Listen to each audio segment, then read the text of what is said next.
Hello friend, family ট্যুরে part 3 ব্লগটা চলে এসেছে। আমাদের গ্যাংটক হোটেলে পৌঁছতে সন্ধ্যে 6টা বেজে গেছে। শরীর তো খুব ক্লান্ত, তাও ভাবলাম তোমাদের সাথে একটু আমাদের হোটেলটা শেয়ার করি।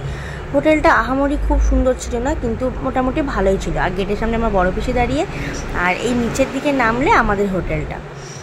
আর ওই যে সামনে যে ফ্রন্টে যে ঘরটা দেখছো, ওটা হচ্ছে কিচেন রুম। তো আমরা এখানেই খেয়েছি, আমরা বাইরে কোথাও খাইনি। আমার মা ঘুরছিল, ঘুরে ঘুরে দেখছিল।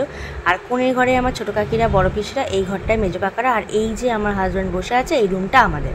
এটা ডাবল বেডের ছিল। ঘরটা কিন্তু বেশ বড়ই ছিল, আর জিনিসপত্র রাখতে আমাদের খুব একটা সমস্যা কিছু হয়নি। এত টায়ার্ড হয়ে গেছি, যেখানে যেটা পেরেছি ছুঁড়ে ছাড়ে ফেলে দিয়েছি। আর এটা ডাবল বেড ছিল। ওই যে দেখছো, ওইদিকে দুটো বেড একসাথে অ্যাটাচ করা, ওখানে বাবা মা আর আমি, আর এই সিঙ্গেল বেডে আমার হাজব্যান্ড শুয়েছিল। ঘরটা অনেকটা বড় আর ভীষণভাবে সাজানো গোছানো ছিল, বেশ ভালো লাগছিল।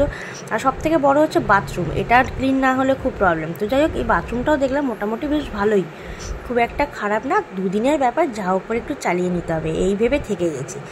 আর এখানকার মেয়েরাই দেখলাম সব কিছু, ছেলেরা তেমন একটা কিছু না, মেয়েরাই খাবার সার্ভ করলো। দেখো, দুপুরের লাঞ্চটা আমরা সন্ধ্যেবেলা খাচ্ছি। ভাত, ডাল, পাঁপড় ভাজা, আলু ভাজা, আর ছিল একটা মাছের ঝাল। খাওয়া দাওয়া কোয়ান্টিটি সবটাই একদম পারফেক্ট ছিল। তো আজকের ব্লগটা এতটাই। চলো লাইক কমেন্ট শেয়ার করো, টাটা।